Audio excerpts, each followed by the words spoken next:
Hey, what's up, everybody? Welcome back to Kickin Bass TV. Today, talking about how to catch bass in the summertime, give you a few tips on how to locate them this time of year, as well as some of our top lures to throw. So do me a favor, hit that subscribe button down below. Let's go.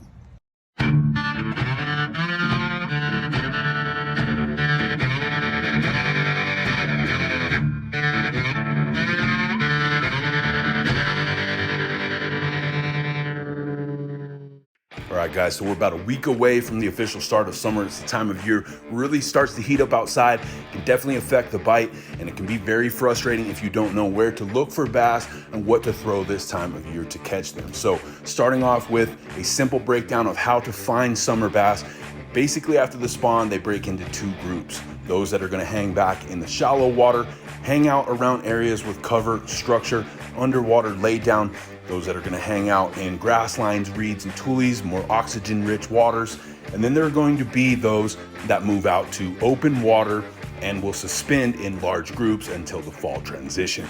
When it comes to lure selection this time of year, topwater and subsurface baits are some of the first things we reach for. Throwing those frogs along banks and into those lily pads, working those whopper ploppers and buzz baits in the open water, and you can do both with things like our Big Bass Hunter swim bait that lends itself to multiple applications. Whether you want to fish it on a straight retrieve and work it subsurface or topwater style, you can, or you can slow it down and fish it sort of a glide bait / jerk bait style because of its slow sinking action.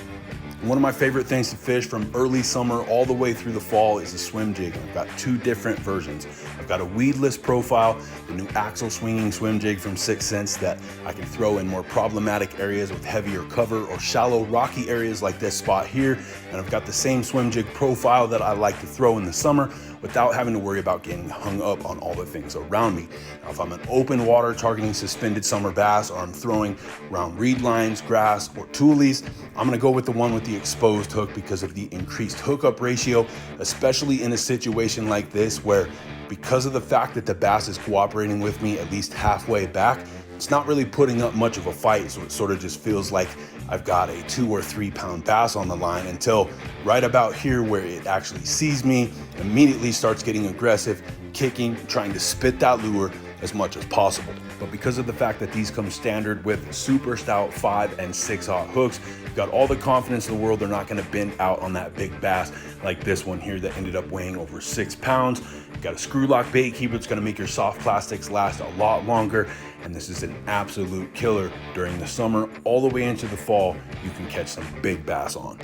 Another great option that you can fish from summer all the way through the fall are your underspins and spin baits. You've got the ability to match the hatch, imitate a ton of different bait fish profiles. And right here, I've got very light vegetation, very few areas for me to get hung up on. So I'm throwing the exposed hook, increased hookup ratio like we talked about with the swim jig, and I'm matching the hatch with that bluegill profile. A little added draw with the flash of that blade, and got it done. For the weedless version, I like to go with that Owner flashy swimmer with a single Colorado blade. A little added flash from that blade can draw them in from farther out in murkier waters, lower visibility. If I've got post-spawn aggressive bass that are feeding up, I can keep that bait moving, target them along banks as well as open water. If it's midsummer, super hot, and they're slowing down a little bit, I can get those reaction strikes by slow rolling it through these shallow rocky areas, making a ton of noise, letting that blade just bang around off those rocks, and that usually gets it done as well. And just like it did here, where we were throwing that weedless swim jig just a few minutes ago, same thing here with the underspin weedless profile, the Owner flashy swimmer. Fish this all the way into the fall when you start seeing those bass busting on shad.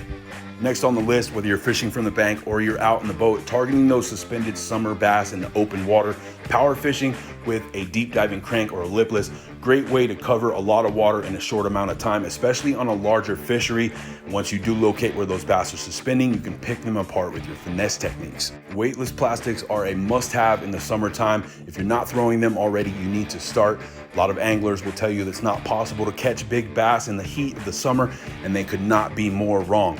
Two biggest bass I've ever caught were both caught middle of the day in June and July, and 90+ degree temp. So what I did was I saw some bass tight to the shore here, threw right out in an open lane of traffic in front of that line of vegetation, let that worm just fall weightless through the column, and that's what got it done.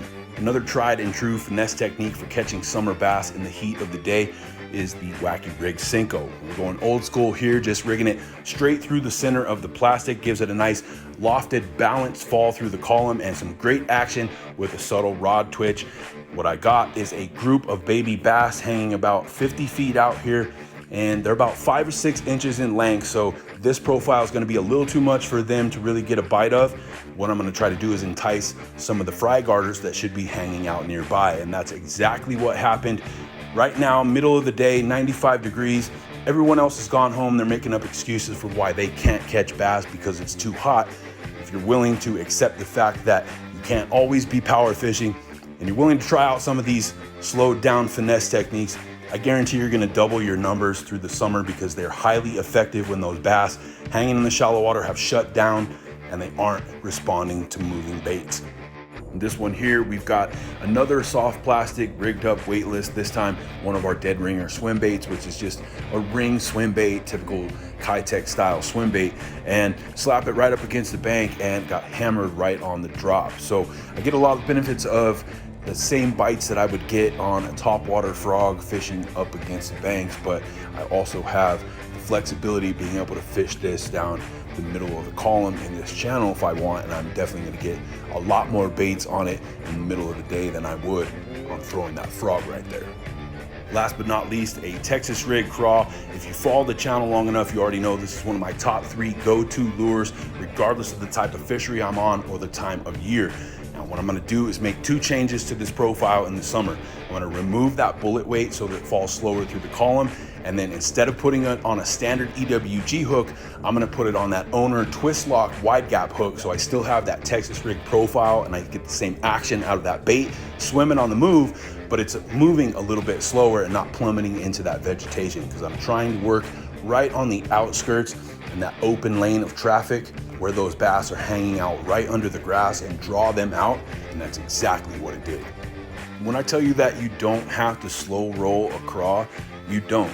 A lot of people think that these are only effective pre-spawn or during the fall, slow rolling around rocks or bottom crawling, but 90% of the bass that I catch on our Kickin craw, I catch on the move. Now, whether that's fishing it mid-column like that last bass that we just showed you, or right here where we're pitching it topwater style, letting it float on the surface in between this laid down cover right along the bank, and those bass are feeding up on it. That one came up and hammered it. It's hanging out right around that tree cover there where they are known to hang out in the summertime because of the shade cover and the ability to ambush prey around there. After that, I realized there was still a piece of line hanging from its mouth that ended up being attached to an old jig that had broken off and was now lodged in its throat and stomach lining. Luckily, I was able to grab the hemos and extract it without causing any damage to the fish because it could not have been very pleasant to have a whole other craw and jig head lodged in your stomach, and who knows how much longer that bass would have even made it had I not been able to catch it that day and see that that other jig was stuck in there. So got that out, got some of that excess grass out of the way that was lodged in there, and got him back out into the water. So hopefully you guys enjoyed today's video. Hopefully these tips will help you increase your chances of success during the summer. Don't believe the hype. It's absolutely possible to catch fish when it's hot outside. You just got to know where to look for the bass and what to throw. So if you enjoyed the video, do me a favor, hit that like button for me down below. If you haven't already, make sure you subscribe to the channel because that's the best way to show your support. And as always, don't hesitate to leave me a comment in the comment section down below. Until next time, guys, I'm D with Kickin Bass TV. Subscribe!